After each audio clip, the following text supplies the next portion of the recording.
ابن عباس رضی اللہ تعالی عنہما حضور کے کزن عباس ابن عبد المطلب کے بیٹے، وہ بیان کرتے ہیں، یہ بخاری میں بھی ہے اور مسلم میں بھی، کہ جب رسول اللہ صلی اللہ علیہ وسلم پر مرض الموت کے آثار ظاہر ہونے لگے تو اس وقت گھر میں کچھ افراد موجود تھے، ان میں سیدنا عمر ابن خطاب بھی تھے۔ نبی صلی اللہ علیہ وسلم نے فرمایا، لاؤ میں تمہیں ایک تحریر لکھ دوں جس کے بعد تم کبھی گمراہ نہیں ہوگے۔ سیدنا عمر نے کہا، آپ صلی اللہ علیہ وسلم پر تکلیف کا غلبہ ہے اور تمہارے پاس قرآن موجود ہے، تمہارے لیے قرآن اللہ کی کتاب ہی کافی ہے۔ سیدنا عمر کی اس بات پر گھر میں موجود افراد میں اختلاف پڑ گیا اور وہ جھگڑ پڑے۔ کوئی کہہ رہا تھا لاؤ رسول اللہ تمہیں لکھ دیں صلی اللہ علیہ وسلم، اور کوئی وہی کہہ رہا تھا جو سیدنا عمر کہہ رہے تھے۔ چنانچہ جب شور و غوغا اور اختلاف زیادہ ہو گیا تو رسول اللہ صلی اللہ علیہ وسلم نے فرمایا، میرے پاس سے اٹھ جاؤ۔ حضور غصے میں آ گئے اور فرمایا، چلو ادھر سے نکل جاؤ۔ عبید اللہ نے بیان کیا کہ ابن عباس فرمایا کرتے تھے، سب سے بڑی مصیبت یہ تھی کہ ان صحابہ کا اختلاف اور شور جو رسول اللہ صلی اللہ علیہ وسلم اور آپ کی تحریر کے درمیان حائل ہو گیا۔ یہ ایک سند اس کی، اور دوسری سند جو بخاری میں 4431 اور مسلم میں 4232، دوسرا ترک۔ یہ بڑا رکت انگیز ہے۔ سیدنا ابن عباس نے ایک دن کافی عرصے کے بعد، نبی صلی اللہ علیہ وسلم کی وفات کے بعد، سیدنا علی کی بھی شہادت کے بعد، بیٹھے ہوئے تھے تو ایک دن انہوں نے کہا، ہائے جمعرات کا دن، ہائے جمعرات کا دن، یہ کہنا شروع کیا۔ پھر اتنا روئے کہ سامنے ان کے جو سنگریزے تھے وہ تر ہو گئے ان کے آنسوں سے، یعنی زمین ساری گیلی ہو گئی، اتنا روئے۔ وہ بات ہی رونے والی تھی۔ تو راوی کہتے ہیں کہ میں نے کہا کہ اے ابن عباس، جمعرات کے دن کیا ہوا تھا؟ انہوں نے فرمایا، اس روز رسول اللہ صلی اللہ علیہ وسلم کی تکلیف شدت اختیار کر گئی۔ آپ صلی اللہ علیہ وسلم نے فرمایا، مجھے شانے کی ہڈی دو، میں تمہیں تحریر لکھ دوں، اس کے بعد تم کبھی گمراہ نہیں ہوگے۔ اس وقت ظاہر ہڈی پر، چمڑے پر، اس طرح کی چیزوں پر لکھا جاتا تھا، کاغذ تو نہیں ڈیولپ ہوا تھا۔ انہوں نے اختلاف کر لیا، حالانکہ نبی کے ہاں تنازع مناسب نہیں تھا۔ یہ الفاظ ذرا یاد رکھیں، یہ میرا فتویٰ نہیں ہے، ابن عباس کہہ رہے ہیں کہ حضور کے سامنے یہ بدتمیزی والا کام نہیں کرنا چاہیے تھا۔ اور کچھ نے یہاں تک کہا کہ ان کی کیا حالت ہے، کیا آپ صلی اللہ علیہ وسلم مرض کی وجہ سے ایسی باتیں کر رہے ہیں؟ معاذ اللہ، استغفر اللہ۔ انہیں سمجھنے کی کوشش کرو۔ پھر وہ آپ صلی اللہ علیہ وسلم سے بار بار پوچھنے کی کوشش کرتے رہے، لیکن آپ صلی اللہ علیہ وسلم نے فرمایا، مجھے چھوڑ دو، مجھے میرے حال پر رہنے دو، میں جس حالت میں ہوں وہ اس سے جس کے لیے تم مجھے کہہ رہے ہو بہتر ہے۔ پھر آپ صلی اللہ علیہ وسلم نے 3 باتوں کی وصیت فرمائی، لیکن یہ باتیں لکھوانی نہیں تھی، وہ آپ کو پتہ بھی چل جائے گا بعد میں، کوئی یہ نہ سمجھے کہ یہ باتیں لکھوانی تھی، ورنہ تو زبانی پہلے بتا دیتے۔ آپ فرمایا، مجھے چھوڑ دو میرے حال پر، مجھے اسی حال پر رہنے دو۔ تو آپ صلی اللہ علیہ وسلم نے 3 باتوں کی وصیت فرمائی۔ پہلی بات، مشرکین کو جزیرہ عرب سے نکال دو۔ دوسری بات، میرے بعد وفود جو نیو مسلمز آئیں گے ان کو بھی اسی طریقے سے عطیات دیتے رہنا جس طرح میں اپنی زندگی میں دیا کرتا تھا۔ اور راوی کہتے ہیں تیسری بات میں بھول گیا، وہ باقی کتابوں میں ملتا ہے اشارتاً، صحیح مسلم میں انٹرنیشنل نمبرنگ کے مطابق 1188 نمبر حدیث ہے کہ نبی صلی اللہ علیہ وسلم نے اپنی وفات سے 5 دن پہلے یہ فرمایا تھا، خبردار تم میں سے جو اگلے لوگ تھے، جب ان میں سے کوئی نیک آدمی یا ان کا نبی فوت ہو جاتا تو اس کی قبر پر سجدے شروع کر دیتے تھے، میں تمہیں اس بات سے منع کرتا ہوں۔ اور کافی احادیث ہیں بخاری اور مسلم میں بھی سیدہ عائشہ کی، بلکہ سیدہ عائشہ کے پھر الفاظ ہیں کہ آپ صلی اللہ علیہ وسلم نے اپنی وفات کے دنوں میں بار بار اپنی چادر جو ہے وہ اپنے سر مبارک سے ہٹاتے اور ایک ہی بات کرتے، اللہ کی لعنت ہو یہود و نصارہ پر، کہ جب ان میں سے کوئی نبی فوت ہو جاتا تھا تو اس کی قبر پر سجدے شروع کر دیتے تھے۔ اور سیدہ عائشہ کے کامنٹس ہیں بخاری اور مسلم میں ساتھ ہی کہ اگر اس بات کا خطرہ نہ ہوتا کہ لوگ رسول اللہ صلی اللہ علیہ وسلم کی قبر پر سجدے شروع کر دیں گے تو ہم آپ صلی اللہ علیہ وسلم کی قبر مبارک کو زائرین کی زیارت کے لیے اوپن چھوڑ دیتے، لیکن ہمیں ڈر تھا، حضور صلی اللہ علیہ وسلم ہمیں اس سے ڈرا رہے تھے۔ اس میں میرا پورا لیکچر ہے 2 گھنٹے کا، ولادت مصطفیٰ اور رسول اللہ کی آخری وصیتیں، اہل سنت پاک .com پر مسئلہ نمبر 63 کے نام سے، اور ایک ریسرچ پیپر بھی ہے، ریسرچ پیپر نمبر 1 رسول اللہ کی آخری وصیتیں اہل سنت پاک.com پر صلی اللہ علیہ وسلم. تو اس پوری حدیث کا آپ کو جو ہے وہ ایک سٹرکچر سامنے نظر آ گیا. اس میں 2 الفاظ ہیں جو میں چاہ رہا ہوں کہ میں ان کو یہاں پر ہی ایڈریس کر دوں، جو بڑے خطرناک الفاظ ہیں. ایک لفظ وہ ہے جو سیدنا عمر کی زبان سے نکلا، اس کا میں عربی جو ورڈنگز ہے وہ پڑھتا ہوں، جو پہلی والی ترک میں تھی. غلب علیہ الوجع، کہ نبی صلی اللہ علیہ وسلم پر بیماری کی شدت ہے. وجع کہتے ہیں شدید بیمار ہونا.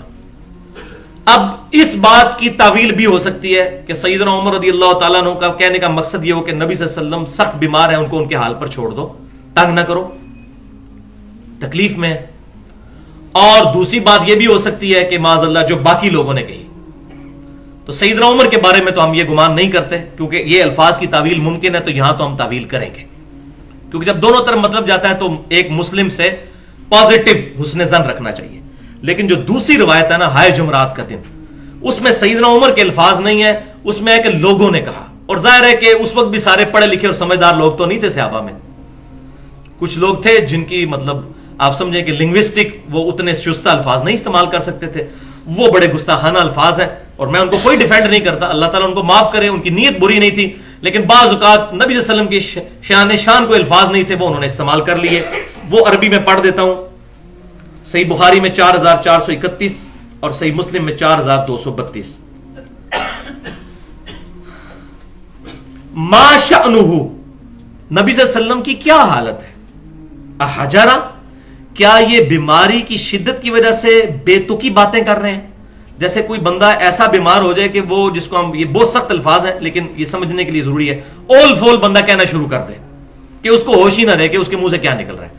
اس کے لیے یہ عربی ڈکشنری القاموس میں بالکل ایمانداری کے ساتھ یہ الفاظ موجود ہیں. اور میں سلام پیش کرتا ہوں جمعیت اہل حدیث ہند کے جو صدر تھے، جنہوں نے صحیح بخاری کی شرح لکھی ہے 8 جلدوں پر، داؤد راز رحمت اللہ علیہ. انہوں نے یقین کریں جب اس حدیث کا ترجمہ کیا ہے، آگے بریکٹ میں لکھا ہے استغفر اللہ واتوب الیہ، حضور صلی اللہ علیہ وسلم کے بارے میں ایسی بات نہیں کرنی چاہیے، حضور کی ذات اس چیز سے بعید ہے کہ حضور اس طرح کی باتیں کریں. ان کا بھی دل تڑپ اٹھا. ظاہر ہے کہ نبی صلی اللہ علیہ وسلم کی جو حرمت ہے وہ اربوں صحابہ کی حرمت حضور کی قدموں کی خاک پر قربان. ٹھیک ہے، لا ترفعوا اصواتکم فوق صوت النبی، سورۃ الحجرات پڑھ لیں. نبی کی آواز سے بھی آواز بلند نہ کرنا، تمہارے اعمال برباد ہو جائیں گے، تمہیں خبر بھی نہیں ہوگی. اور یہ آیت کس کے بارے میں نازل ہوئی؟ بخاری شریف میں سورۃ الحجرات کی تفسیر میں دیکھیں، یہ ابو بکر عمر کے بارے میں نازل ہوئی. حضور سے انہوں نے گستاخی نہیں کی، آپس میں لڑ پڑے حضور کے سامنے، تو آیات نازل ہوئی خبردار یہ کام نہ کرنا، تمہارے اعمال بھی برباد ہو جائیں گے. اس کے بعد اسی صحیح بخاری کے الفاظ ہیں اسی آیت کے کانٹیکسٹ میں کہ اس کے بعد سیدنا عمر اتنی آہستہ گفتگو کرتے تھے کہ حضور کو سنائی نہیں دیتی تھی. حضور کہتے تھے عمر اونچا بولو، مجھے آواز نہیں آ رہی، اتنے محتاط ہو گئے تھے. تو یہ بھی معاملہ کہ آپ صلی اللہ علیہ وسلم کے بارے میں ایسے الفاظ صحابہ کرام سے نکل گئے، اور ظاہر ہے اس میں سیدنا عمر کے الفاظ یہ نہیں ہیں، تو لہذا سیدنا عمر اس معاملے میں بری ہیں. باقی جو ان کا اس حدیث میں جو ان کا رول ہے، اس میں جو ان کی غلطی ہیں وہ بھی ہم انشاءاللہ پوائنٹ آؤٹ کریں گے. جو پازیٹیو چیز ہے وہ بھی انشاءاللہ تعالی اس کانٹیکسٹ میں 5 بڑے پوائنٹ ہیں جو انشاءاللہ تعالی اللہ کی مدد سے پری ڈیٹرمنڈ ریزلٹس کے بغیر، یعنی اپنے دماغ میں رزلٹ بنائے بغیر میں انشاءاللہ کوشش کروں گا کہ بات پہنچانے کی کوشش کروں. ورنہ اگر میں نے پہلے ہی فکس کیا ہو کہ میں نے سنیوں کی وکالت کرنی ہے یا میں نے اہل تشیع کی وکالت کرنی ہے، پھر میں حق بات کبھی نہیں کر سکتا. تو یہاں پر یہ بات بھی سمجھ لیجئے کہ میرے ہر کلمہ گو اہل قبلہ مسلمان کو پورا پورا حق حاصل ہے کہ اس حدیث کی جو میں شرح بیان کروں گا اس سے اختلاف کر سکتا ہے، پورا حق حاصل ہے. لیکن لیکن لیکن 3 دفعہ لیکن، جذبات کے ساتھ نہیں، علمی دلائل کے ساتھ. کیونکہ قرآن پاک میں سورۃ الانفال کی آیت نمبر ہے 42، جو ہلاک ہوا دلیل سے ہلاک ہوا، جو زندہ ہوا دلیل سے زندہ ہوا. دلیل کے بغیر وَلَا تَقْفُ مَا لَيْسَ لَكَ بِهِ علم، اے انسان کسی ایسی چیز کی پیروی مت کر جس کے بارے میں تیرے پاس علم نہیں. ان السمع والبصر والفؤاد كل اولئک کان عنہ مسئولا، بے شک کان، آنکھیں اور عقل اس کے بارے میں پوچھا جائے گا، اس کو استعمال کر کے تم نے حق بات حاصل کرنے کی کوشش کیوں نہیں کی. تو علمی دلائل کے ساتھ اختلاف کر سکتے ہیں، جذبات کے ساتھ نہیں. ورنہ جذبات ماشاءاللہ تھوک کے حساب سے اہل سنت کے بھی ہیں اور اس سے زیادہ اہل تشیع کے ہیں، اس سے مسئلہ حل ہونے والا کوئی نہیں. इल्म की तलवार से इंशाअल्लाह यह मसला रिजॉल्व होगा। दूसरी बात यह भी नोट फरमा लीजिए, और यह अहले सुन्नत कहलवाने वाले तीनों गुरोह, बरेलवी, देवबंदी और अहले हदीस यानी सलफी और अहले तशय्यो भी, मेरे भाई ये बिल्कुल क्लियर कर लें, बात कान खोल कर सुन लें कि इस हदीस के कॉन्टेक्स्ट में ना तो मैं सैयदना मौला अली रज़ी अल्लाह तआला अन्हु की झूठी वकालत करूंगा और ना शेखैन सैयदना अबू बकर और उमर रज़ी अल्लाह अन्हुमा की झूठी वकालत करूंगा। सच्ची होगी तो करूंगा, झूठी नहीं करूंगा। हां, वकालत किस चीज की करूंगा? किताबुल्लाह की और सुन्नत की, अल्लाह और उसके रसूल की वकालत करूंगा इंशाअल्लाह ताला। यह नहीं हो सकता कि हम सैयदना अली या सैयदना अबू बकर और उमर की बात को प्रायोरिटी दे दें और कहें जी जो हजरत उमर ने किया ये बिल्कुल ठीक है, जो हुजूर करवाना चाह रहे थे वो गलत है, मैं अपना ईमान बर्बाद कर लूं। कभी भी नहीं करूंगा। और बाकी जहां तक मामला है ज़ईफुल असनाद अहादीस का, जिसकी वजह से बेड़ा गर्क अहले तशय्यो का भी हुआ झूठी हदीसों की वजह से, और अहले सुन्नत में भी आई, तो उस पर मेरी पूरी गुफ्तगू है अहले सुन्नत पाक.com पर 1 घंटा और 25 मिनट की, मसला नंबर 36 के नाम से ज़ईफुल असनाद और मनगढ़ंत अहादीस के फितने का तहकीकी जायजा। ये एक एक्सट्रीम, और दूसरी एक्सट्रीम मुनकरीन हदीस के फितने का तहकीकी जायजा अहले सुन्नत पाक.com पर मसला नंबर 35 के नाम से 1 घंटा और 35 मिनट की गुफ्तगू है। ये मैं रेफरेंस साथ साथ इसलिए बताता जा रहा हूं कि वरना तो ये 10 घंटे का लेक्चर हो, अगर अब ये समझाना शुरू कर दिया जाए कि ज़ईफ हदीस और सही हदीस में क्या फर्क है।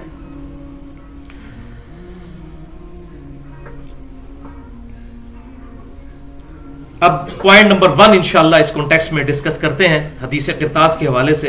अल्लाह से ही मदद मांगते हैं, उसकी रहमत की उम्मीद करते हुए। बड़ा नाजुक मामला है, एक दफा दुरूशी पढ़ लीजिए। अल्लाहुम्मा सल्लि अला मुहम्मद व अला आलि मुहम्मद कमा सल्लैता अला इब्राहीम व अला आलि इब्राहीम इन्नका हमीदुम मजीद। अल्लाहुम्मा बारिक अला मुहम्मद व अला आलि मुहम्मद कमा बारकता अला इब्राहीम व अला आलि इब्राहीम इन्नका हमीदुम मजीद। ला इलाहा इल्ला अंता सुब्हानका इन्नी कुन्तु मिनज़ ज़ालिमीन। हस्बुनल्लाहु व निअमल वकील। या हय्यु या क़य्यूम बिरहमतिका अस्तगीथ। पॉइंट नंबर 1, भाइयों, जहां तक मामला है इस हदीस क़िरतास में सहाबा इकराम अलैहिम रिदवान का हुजूर सल्लल्लाहु अलैहि वसल्लम की मौजूदगी में आपस में झगड़ा करना, तो यह सख्त गलत काम था। और यह मेरा फतवा नहीं, उसमें खुद ही इब्ने अब्बास कह रहे हैं कि नबी के हुजूर यह चीज शान शान नहीं थी कि सहाबा आपस में झगड़ा करते। ये मेरा फतवा नहीं है, मुझ पे किसी ने लगाना तो पहले तो इब्ने अब्बास पे लगाया जाए।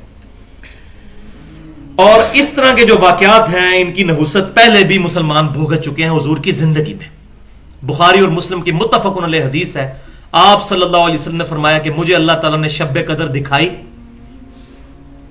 और फिर आप सल्लल्लाहु अलैहि वसल्लम जब बाहर निकले तो 2 सहाबा आपस में लड़ रहे थे, और फरमाया कि इनकी लड़ाई की नहुसत की वजह से अल्लाह ताला ने मुझे शब कदर जो है बुला दी है। अब इसको तुम आखिरी ताक रातों में रमजान मुबारक की तलाश करो। लेकिन आप फरमाया इस लड़ाई की नहुसत की वजह से शब कदर जो है वो 1000 महीनों से अफजल, कितना मामला सीधा हो जाता। इन 2 सहाबा की लड़ाई की नहुसत की वजह से अल्लाह ताला ने मुझे बुला दी है। अलबत्ता इन तमाम वाकयात में ये बात याद रखिए कि इस एक इशू की वजह से किसी भी सहाबी की पूरी जिंदगी 0 से मल्टीप्लाई नहीं हो जाती। गलती किसी से भी हो सकती है, और अहले सुन्नत का तो बड़ा क्लियर स्टांस है कि अंबिया इकराम के अलावा कोई शख्स मासूम नहीं है। अनिल खताब ना अनिल ज़ुनूब, गलती किसी से भी हो सकती है, लेकिन लेकिन लेकिन किसी की 1 या 2 गलतियां लेकर उसकी पूरी जिंदगी को 0 से मल्टीप्लाई कर देना, यह नाइंसाफी है। उसके पूरी जिंदगी की कुर्बानियां भी सामने देखी जाएंगी। गलती को गलती कहना है, यह भी नहीं है कि नहीं जी इतनी कुर्बानियां तो वो गलतियों को छोड़ दे। गलती तो है। हज़रत यूसुफ अलैहिस्सलाम के भाई क्या अंबिया के सहाबा नहीं थे? 2 नबियों के सहाबी थे, सैयदना यूसुफ अलैहिस्सलाम और सैयदना याकूब अलैहिस्सलाम। लेकिन अल्लाह ताला ने गलती बताई कुरान में, तो क्या माज़अल्लाह बेहुरमती की है? नहीं, बल्कि बात समझाई है कि इस गलती से हम सबक सीखें। अलबत्ता इस तरह के जितने वाकयात हैं इनमें मेरा अपना पॉइंट ऑफ व्यू यह है कि अल्लाह ताला की मशीयत छुपी हुई होती है जो हमें समझ नहीं आती, और वो इम्तिहान होता है। ज़ाहिर है शैतान को भी तो अल्लाह ने पैदा किया है, शैतान ना होता तो मामले सीधे हो जाते। लेकिन ये सारी की सारी चीजें हिकमत अमली के तहत हुई हैं। اس کو یہ نہ سمجھیے کہ اللہ تعالیٰ نے کروایا، یہ نہیں، یہ ان معنوں میں کہ اللہ اگر چاہتا تو زبردستی اس معاملے کو ہونے سے روک لیتا، لیکن اللہ تعالیٰ زبردستی انوالو نہیں ہوتا، ورنہ زبردستی تو ساروں کو نماز پہ لگا دے، زبردستی ساروں کو گناہ سے بچا لے۔ اس طرح کی مخلوق تو انسان بنائی نہیں گئی ہے، اس طرح کی مخلوق تو فرشتے ہیں۔ تو یہاں پر 4 حدیثیں ایسی ہیں 4 طرق کے ساتھ جو صحیح مسلم میں آئی ہیں۔ حدیث تو ایک ہے، 4 طرق ہیں اس کے، وہ حدیث ذرا سن لیجئے۔ صحیح مسلم میں کتاب الفتن، فتنوں والے چیپٹر میں انٹرنیشنل نمبرنگ کے مطابق 7260 نمبر حدیث ہے کہ صحابہ اکرام کہتے ہیں کہ رسول اللہ صلی اللہ علیہ وسلم کے ساتھ ہم جا رہے تھے تو بنی معاویہ کی ایک مسجد تھی جس میں حضور صلی اللہ علیہ وسلم نے نماز پڑھی 2 رکعت، ہم نے بھی آپ صلی اللہ علیہ وسلم کے ساتھ نماز پڑھی۔ اس کے بعد حضور صلی اللہ علیہ وسلم لمبی دعائیں کرتے رہے۔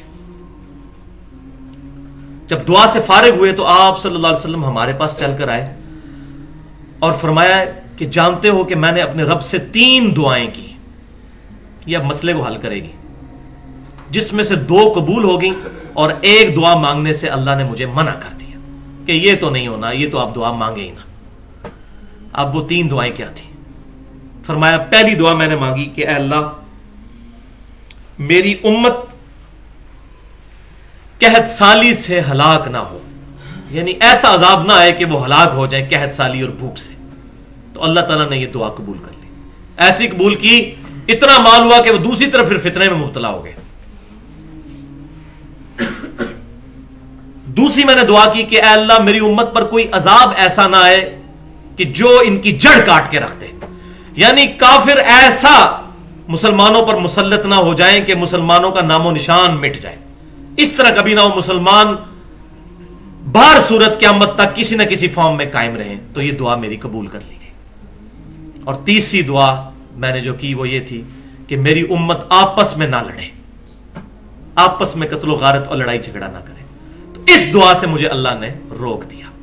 اور صحیح مسلم میں ہی آگے چل کر، بلکہ اس سے 2 حدیث سے پہلے 7258 نمبر حدیث ہے، یہ آپ صلی اللہ علیہ وسلم فرماتے ہیں کہ اللہ تبارک و تعالیٰ کی طرف سے مجھے پھر یہ وحی آئی کہ یہ ایک دوسرے کو قتل بھی کریں گے اور دشمن ان پر غالب نہیں آئے گا، لیکن یہ ایک دوسرے کو قتل کریں گے اور قیدی بنائیں گے، جس کی وجہ سے دشمن غالب آ جائے، دشمن الٹیمیٹلی ان پر غالب نہیں آ سکے گا۔ اور اس کی مثال آج بھی ہمارے سامنے موجود ہے۔ ہمیں اپنے حکمران کی جوتیوں کی وجہ سے، اپنے حکمرانوں کے بوٹوں کی وجہ سے جو ہے وہ استحصال ہو رہا ہے مسلمانوں کا، جہاں بھی آپ دیکھیں، چاہے افغانستان میں طالبان بھی مسلمان، شمالی اتحاد والے مسلمان، ان کو آپس میں لڑوا دیا، مسلمان سے مسلمان کا گلا کٹوا رہے ہیں، والعیاذ باللہ تعالی۔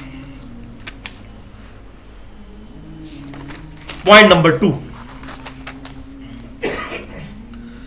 اس حدیث قرطاس کے سلسلے میں معاذ اللہ اگر کسی کا یہ عقیدہ ہے کہ سیدنا عمر فاروق رضی اللہ تعالیٰ عنہ معاذ اللہ اتنے تگڑے اور مضبوط تھے جس طرح ہمارے رافضی بھائیوں کا خیال ہے کہ وہ رسول اللہ پر غالب آ گئے اور حضور صلی اللہ علیہ وسلم سے زبردستی یہ کام نہیں کروایا، انہوں نے آپ کو روک لیا صلی اللہ علیہ وسلم،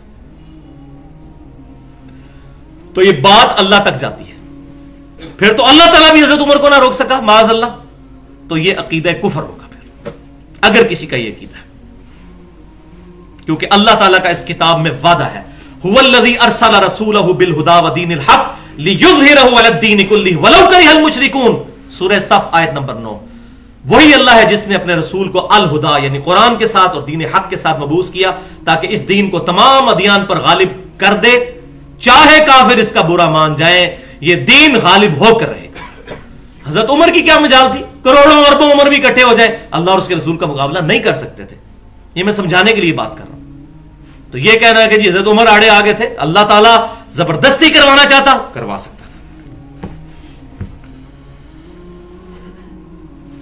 اور یہاں وہ آیت بھی یاد کر لیجئے، سورۃ المائدہ کی آیت نمبر 67، جس پہ میرا 82 منٹ کی پوری گفتگو ہے، اسی مسئلہ 55 کا شروع کا حصہ علم لدنی پر۔ بسم اللہ الرحمن الرحیم، یا ایھا الرسول بلغ ما انزل الیک من ربک، اے رسول اللہ صلی اللہ علیہ وسلم آپ پہنچا دیجئے جو اللہ نے آپ کو وحی کیا ہے، آپ کے رب کی طرف سے جو وحی ہوا، آپ کی رسپانسبلٹی ہے کہ امت تک پہنچائیے۔ وَإِن لَّمْ تَفْعَلْ، اور اگر آپ نے ایسا نہ کیا، فَمَا بَلَّغْتَ رَسَالَتَهُ، तो आपने भी फिर रसालत का हक नहीं अदा किया, वलियाउज़ु बिल्लाह। और साथ ही फरमाया वल्लाहु यासिमुका मिनन नास, लोगों की परवाह नहीं करनी, अल्लाह ताला आपको लोगों से महफूज रखेगा। जब हुजूर को गारंटी थी कि कोई बंदा आपके आगे नहीं आ सकता, हज़रत उमर की क्या मजाल थी कि वो ये कर सकते,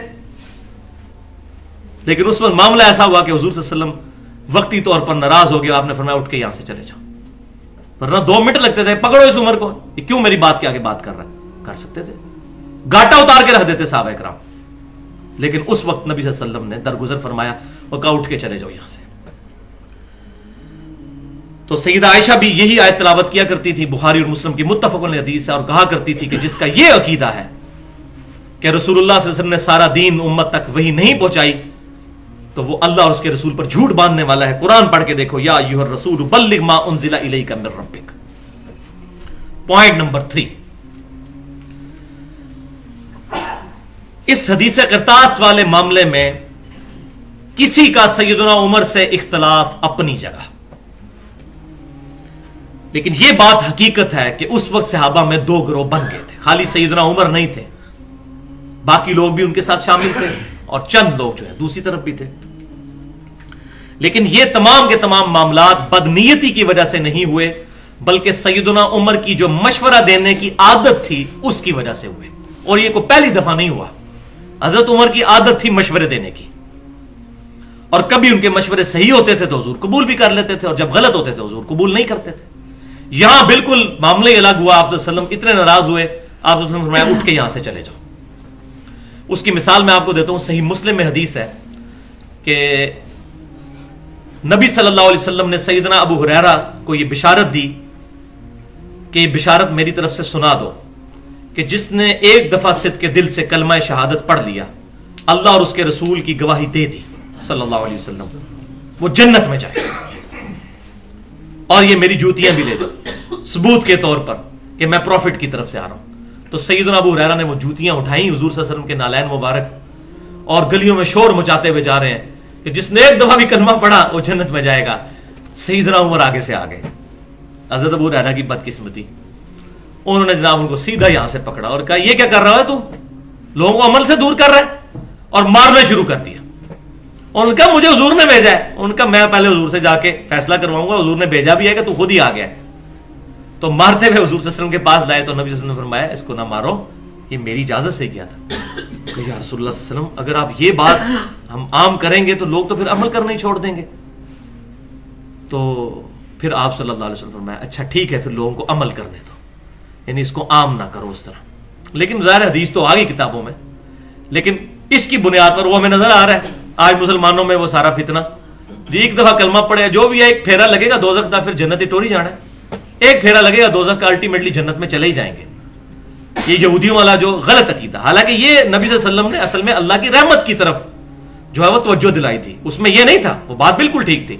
लेकिन आप सल्लल्लाहु अलैहि वसल्लम ने सैयदना उमर का यहां मशवरा कबूल कर लिया। इसी तरीके से एक और मिसाल सही बुखारी और सही मुस्लिम में मिलती है, जो अहले तशय्यो के यहां भी मौजूद है, मुत्तफ़क़ुन अलैह हदीस है।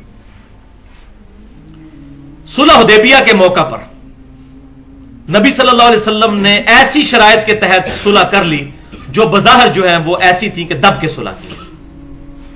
तो सैयदना उमर आए और नबी सल्लल्लाहु अलैहि वसल्लम से आकर रिक्वेस्ट की, या रसूल सल्लल्लाहु अलैहि वसल्लम क्या हम हक पर नहीं? आपने फरमाया हक पे हैं।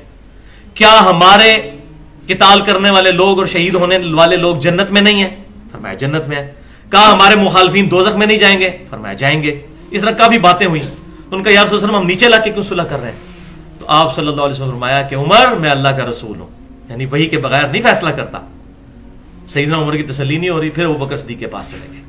अब उमर से भी ऊपर की एक चीज थी ना, वो सैयदना अबू बकर की मुबारक जात थी अल्हम्दुलिल्लाह, और वो अहल थे कि उम्मत को लीड करते। यही बातें की हजरत अबू बकर सिद्दीक से और कहा ये देखें नबी सल्लल्लाहु अलैहि वसल्लम जो ये सुलह दब के कर रहे हैं कि उनका कोई मुसलमान होकर इधर आ गया तो वापस कर देंगे, हमारी तरफ से कोई गया तो वापस नहीं करेंगे। तो सैयदना अबू बकर सिद्दीक ने फिर डांटा, उन्होंने कहा उमर होश कर, वो अल्लाह के रसूल है। फिर हजरत उमर कहते हैं मैं पूरी जिंदगी शर्मिंदा रहा कि मैंने हुजूर के साथ कितनी जुर्रत वाली बात की। अब यहां हुजूर ने उनका मशवरा नहीं माना, गलत मशवरा था, और अल्लाह ताला ने फिर आयत सूरह अल फतह की पहली आयत ही नाजिल कर ली, इन्ना फतहना लका फतहम मुबीना। सुलह हुदैबिया के मौका पर यह आयत नाजिल कर दी कि हमने आपको खुली फतह दे दी है। जो हजरत उमर को उस वक्त समझ नहीं आई, वो फतह क्या थी? फिर हजरत उमर को हुजूर ने बुलाकर ये आयत पढ़ के सुनाई। देखो हुजूर ने, अल्लाह ताला ने मुझ पे ये आयत नाजिल की है कि खुली फतह अता फरमा दी है। खुली फतह क्या? कि काफरों ने एज ए पावर एक्सेप्ट कर लिया मुसलमानों को। इससे पहले तो रगड़ा लगाने के लिए आ गए थे, बदर में भी, ओहद में भी, खंदक में भी। ये पहला मौका था कि उन्होंने बजाय मुसलमानों के साथ लड़ाई करने के एक ट्रीटी, एक मुआहिदा कर लिया कि आप लोग इस दफा तो वापस चले जाइए, अगली दफा आके आप बगैर हथियार के जो है वो हज और उम्रा के लिए आ सकते हैं। तो ये मुसलमानों को एज ए पावर तस्लीम कर लिया, ये फतह थी। और हुजूर सल्लल्लाहु अलैहि वसल्लम ने खुशखबरी सुना दी थी कि अब तुम काफरों पर हमला करोगे, फतह मक्के ही होने होगी। अब ये इनकी हिम्मत नहीं कि दोबारा आए। और वही हुआ कि 6 हिजरी में सुलह हुदैबिया हुई, 7 हिजरी में गज़वा खैबर हुआ, 8 हिजरी में फतह मक्का हो गया। और उसके बाद 9 हिजरी में गज़वा तबूक के बाद टोटल रेवोल्यूशन अरब के अंदर अल्हम्दुलिल्लाह आ गई। तो यहां सैयदना उमर रज़ियल्लाहु ताला अन्हु की गलती, और यहां सैयदना अली से भी यह गलती हुई। सही बुखारी और मुस्लिम दोनों में मौजूद है, मुत्तफ़क़ अलैह हदीस है। अब वो काफिर कहने लगे हम आपको अल्लाह का रसूल नहीं मानते। आपने ये जो मुआहिदा लिखा है मुहम्मदुर रसूलुल्लाह, इसको लिखे मोहम्मद बिन अब्दुल्लाह की तरफ से मुआहिदा है। हम तो अल्लाह का रसूल मानते होते तो आपसे लड़ाई ना करते। तो नबी सल्लल्लाहु अलैहि वसल्लम ने मौला अली रज़ियल्लाहु ताला अन्हु को कहा कि अली, मेरा नाम मिटाकर तो मोहम्मद बिन अब्दुल्लाह लिख दो। उन्होंने कहा या रसूल मैं आपका नाम नहीं मिटाऊंगा। ईमान वाली गैरत जाग उठी कि मैं क्यों मिटाऊं, मैं तो रसूल मानता हूं। लेकिन बात वही है कि हुक्म जो है वो अदब पर फौकियत रखता है। उनको ये काम करना चाहिए था, चाहे मोहब्बत थी, लेकिन हुक्म जो है वो अदब पर फौकियत रखता है। हुजूर सल्लल्लाहु अलैहि वसल्लम भी फिर इस मामले में नाराज नहीं हुए। आप सल्लल्लाहु अलैहि वसल्लम ने फिर कहा कि मुझे बताओ कहां है। फिर आप सल्लल्लाहु अलैहि वसल्लम ने अपने मुबारक हाथों से उसको जो काटा, और फिर आप सल्लल्लाहु अलैहि वसल्लम ने वहां पर मोहम्मद बिन अब्दुल्लाह लिखवा दिया। तो ये मामला जो है सहाबा किराम रिज़वान के साथ लगे रहे। फिर एक बहुत बड़ा वाकया, बहुत बड़ा वाकया, बहुत बड़ा वाकया, अनबिलीवेबल, वो सही बुखारी में मौजूद है कि नबी सल्लल्लाहु अलैहि वसल्लम की जब वफात हुई तो सैयदना उमर ने तलवार निकाल दी और कहा कि जो कहेगा हुजूर फौत हो गए मैं उसको घाटा उतार दूंगा, कत्ल कर दूंगा उसको। अब यहां पे फिर उनसे इज्तिहादी गलती। अब सहाबा किराम का झुरमट लगा हजरत उमर के गिर्द। इतने में सैयदना अबू बकर सिद्दीक हुजरा आयशा में दाखिल हुए, नबी सल्लल्लाहु अलैहि वसल्लम के माथे पर बोसा दिया आप सल्लल्लाहु अलैहि वसल्लम, और कहा अल्लाह के रसूल, अल्लाह ताला आप पर 2 मौतें जमा नहीं करेगा, एक मौत आपको आनी थी, इसके बाद तो अब आपकी अबदी जिंदगी है, बरज़खी हयात शुरू, अब दोबारा आपको मौत नहीं आएगी। और फिर मस्जिद में आया और देखा कि हज़रत उमर फारूक रज़ियल्लाहु ताला अन्हु के गिरद झमघटा लगा। आपने सैयदना उमर का कंधा पकड़ा और कहा उमर होश कर, ये क्या कह रहा है कि नबी सल्लल्लाहु अलैहि वसल्लम फौत नहीं हुए। लेकिन हज़रत उमर सोने नहीं रहे। तो सैयदना अबू बकर सिद्दीक सीधा मस्जिद नबवी में मिंबर पर चढ़े, ये सही बुखारी के अल्फाज हैं सारे मैं जो पढ़ रहा हूं, और कहा उमर को उसके हाल पर छोड़ दो। अब सैयदना अबू बकर सिद्दीक का ज़ाहिर रोब इतना था, क्योंकि नबी सल्लल्लाहु अलैहि वसल्लम ने, बुखारी मुस्लिम में आता है, मैं आगे बयान भी कर दूंगा, अपनी जिंदगी में ही मुसल्ला इमामत पर सैयदना अबू बकर को खड़ा कर दिया था। तो रावी कहते हैं खुदा की कसम सब लोग उमर को छोड़कर अबू बकर की तरफ मुतवज्जे हो गए, उमर अकेले रह गए। फिर सैयदना अबू बकर सिद्दीक रज़ियल्लाहु ताला अन्हु ने बड़ा सख्त जुमला बोला, बहुत सख्त, तुम में से जो शख्स मोहम्मद सल्लल्लाहु अलैहि वसल्लम की इबादत करता था वो जान ले कि मोहम्मद सल्लल्लाहु अलैहि वसल्लम फौत हो चुके हैं, और जो अल्लाह की इबादत करता है वो जान ले कि अल्लाह ताला को कभी मौत नहीं आएगी। फिर खाली ये नहीं कि अपना फतवा सुनाया, फिर कुरान पाक सूरह आल इमरान की आयत पढ़ी 144 नंबर, वमा मुहम्मदुन इल्ला रसूल कद खलत मिन क़ब्लिहि रुसूल, मोहम्मद सल्लल्लाहु अलैहि वसल्लम तो नहीं मगर एक रसूल, और उनसे पहले भी कई रसूल गुजरे। क्या ये फौत हो जाए, ये जंग में शहीद कर दिए जाएं तो तुम दीन से उल्टे कदम फिर जाओगे? तुमने हमारे नबी पर एहसान किया कलमा पढ़ के, और जो उल्टे कदम नहीं फिरेगा हम उसको जजा देंगे। ये तुम्हारा अपने ऊपर एहसान है, हमारे नबी पर कोई एहसान नहीं है ईमान लाने का, कि नबी सल्लल्लाहु अलैहि वसल्लम फौत हुए तो अब दीन से उल्टे कदम फिर जाओगे। ये जबरदस्ती का दीन है, कन्विक्शन वाला ईमान है, अपनी मर्जी से तुमने कबूल किया है। फिर आयत पढ़ी सूरह ज़ुमर की, इन्नका मय्यितुन व इन्नहुम मय्यितून, ऐ नबी सल्लल्लाहु अलैहि वसल्लम आपको भी मौत आनी है और इन काफिरों को भी मौत आनी है। ये आयत भी पढ़ी वहां पर। सहाबा किराम रिज़वान कहते हैं कि जब ये आयत पढ़ी तो सहाबा किराम को ये यकीन आ गया कि वाकई हुजूर सल्लल्लाहु अलैहि वसल्लम फौत हो चुके हैं। और फिर कई दिन तक ये हालत थी, कोई सहाबी दूसरे सहाबी को मिलता तो यही आयत सुनाता था, वमा मुहम्मदुन इल्ला रसूल कद खलत मिन क़ब्लिहि रुसूल। सहाबा कहते हैं हमें ये आयत जो है उस वक्त भूल गई थी, हमारे होश ही उड़ गए थे हुजूर की वफात के गम की वजह से, लेकिन अबू बकर को याद थी, हमें याद वाकई ये ग़ज़वा ओहद पर नाज़िल हुई थी जब हुजूर की शहादत की अफवाह फैली थी, और अप्लाई कहां पर होनी थी। और सैयदना उमर के अल्फाज हैं बुखारी में, अल्लाह की कसम जब अबू बकर के मुंह से मैंने ये आयत सुनी तो मेरे कदम मेरे जिस्म का वजन नहीं उठा सक रहे थे, धड़म से गिर पड़े, हाथ से तलवार भी छूट गई। वो अंधे मुकल्लिद नहीं थे कि कुरान हदीस सुन के भी कहे नहीं नहीं इतने बड़े बड़े बुजुर्ग पागल हैं, नहीं, आयत सुनी फौरन समेअना व अताअना कर दिया। यह है फर्क सहाबी में और आम उम्मती में। सहाबी को जब भी किताब और सुन्नत की बात पता चले फौरन सुना और माना, अतात इख्तियार कर ली। हजरत उमर कहते हैं मेरी, यही मैं कहता हूं जो हलाक हुआ दलील से हलाक हुआ, जो सूरह अनफाल की आयत है, दलील से हलाक हो गया ना जी, जो किसी को नजदीक नहीं लगने दे रहे थे, अपना भी वजन नहीं उठा सके। तो यह है ईमान कि आयत सुनी और फौरन सरेंडर कर दिया, अल्हम्दुलिल्लाह।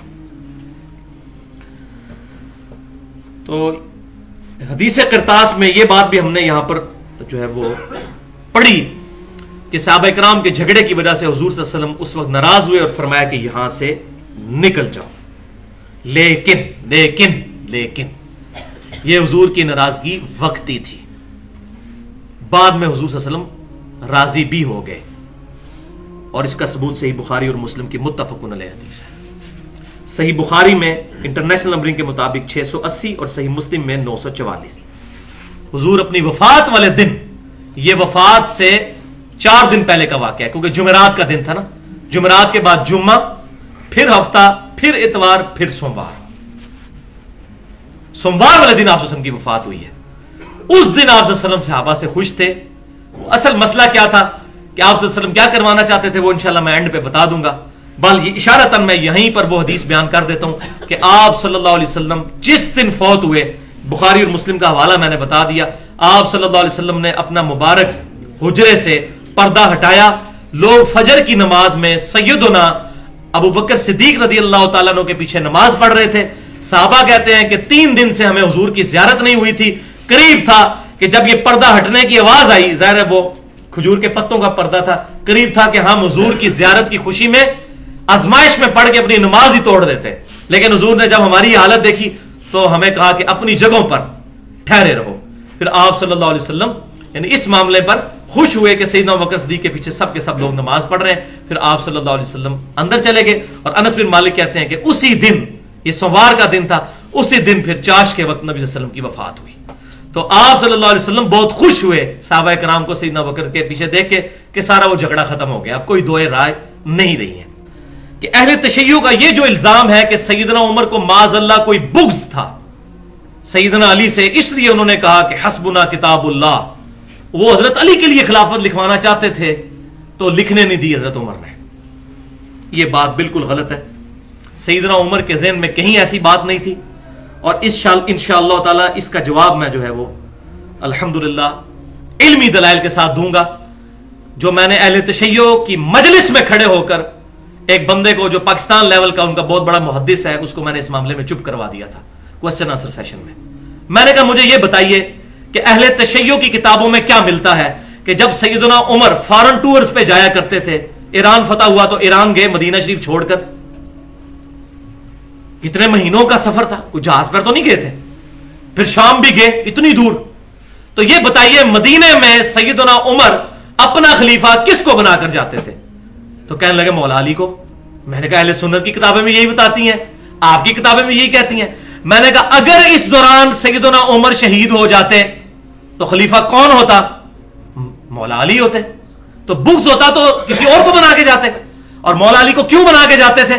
उसकी वजह थी क्योंकि बुखारी और मुस्लिम की हदीस है, ग़ज़वा तबूक पे जब नबी सल्लल्लाहु अलैहि वसल्लम गए थे तो आप हजरत अली को अपना खलीफा बनाकर गए थे अपनी मुबारक जिंदगी में मदीना शरीफ पर के औरतों और बच्चों के पास। यह रीजन थी, यह ताना बाना जुड़ता है इसका।